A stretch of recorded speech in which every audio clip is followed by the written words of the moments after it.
Welcome to media my politics. కూటమి దెబ్బకు విరిగిపోయిన ఫ్యాన్ రెక్కలు, పార్టీ భవిష్యత్తు ప్రశ్నార్థకం, బరువెక్కిన గుండెతో మీడియా సమావేశంలో మాట్లాడిన జగన్. ముందుగా 2019లో 151 సీట్లను సాధించి అధికారాన్ని చేపట్టిన వైఎస్ఆర్ కాంగ్రెస్ పార్టీ అధికారంలోకి రావడానికి ప్రధాన కారణం నవరత్నాలని చెప్పుకోవచ్చు. అదే నవరత్నాలని తన హయాంలో 90% పైగా హామీలు నెరవేర్చారని జగన్ చాలా గర్వంగా చెప్తారు.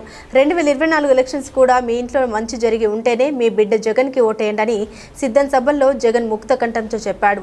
సిద్ధం సభలకు వచ్చిన రెస్పాన్స్ చూసుకుని 2024లో కూడా మళ్లీ తమదే అధికారం వస్తుంది అన్న ఆశాభావంతో ఉన్న జగన్కి ఈ ఎలక్షన్స్ రిజల్ట్ కోలుకోలేని దెబ్బే అని భావిస్తున్నారు. అసలు వైసీపీ ఓడిపోవడానికి గల కారణాలు ఏమిటి?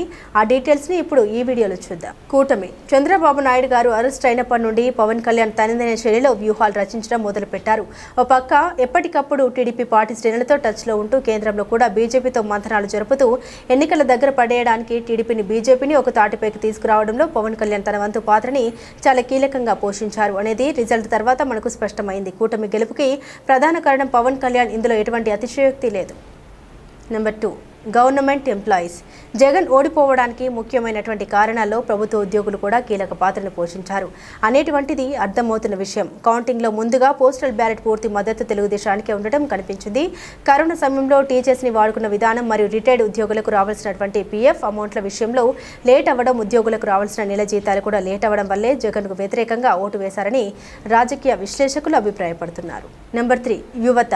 2019లో పత్తిపాడు 7 జాబు క్యాలెండర్ రిలీజ్ చేస్తామని ఇచ్చినటువంటి హామీని జగన్ నెరవేర్చలేకపోయారని ప్రతిపక్షాలు గట్టిగా వినిపించాయి. యువతకు ఆశించిన ఉపాధి అవకాశాలు లేకపోవడంతో ఎక్కువ మంది యువత టీడీపీకి మగ్గు చూపారు అనేది ఫలితాలను బట్టి చూస్తే అర్థమవుతుంది. నెంబర్ 4, సామాజిక న్యాయం. ఎన్నికలకు ముందు సామాజిక న్యాయం అని చెప్పిన వైసీపీ ఎన్నికల సమయం వచ్చేసరికి నా ఎస్సీ, నా బీసీ, నా ఎస్టీ, నా మైనార్టీలు అని స్వరం మార్చడంతో అగ్రవర్ణ కులాల ఓటు బ్యాంకు కూడా కూటమికి అదనపు బలంగా అయింది. నెంబర్ 5, రాజధాని.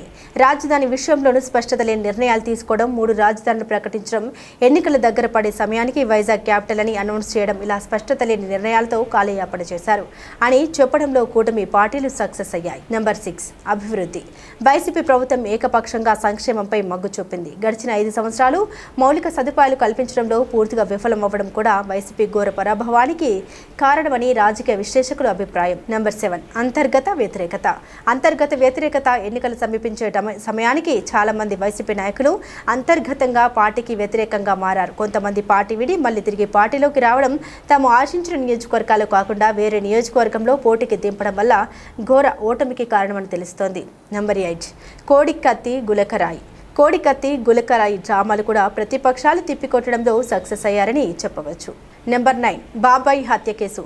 వివేక హత్య కేసు తమ ఫ్యామిలీ చుట్టూ తిరగడం, వైఎస్ షర్మిల సునీతల జగన్తో విభేదించడం, వైఎస్ షర్మిల జగన్ వ్యక్తిగత కుటుంబ విషయాలపై పబ్లిక్ మీటింగ్లో ప్రస్తావించడం కూడా జగన్ ఓటమికి ప్రధాన కారణాల్లో ఒకటిగా నిలిచింది. నెంబర్ 10, వైఎస్ఆర్సీపీ ప్రభుత్వంలో కాంట్రాక్టర్లు, ప్రైవేట్ స్కూల్ యాజమాన్యాలు ప్రభుత్వ కొత్త ఆంక్షలతో తీవ్ర ఇబ్బందులు ఎదుర్కోవడం కూడా వైసీపీ ఓటమికి కారణంగా మారాయి. Thanks for watching. Subscribe media politics.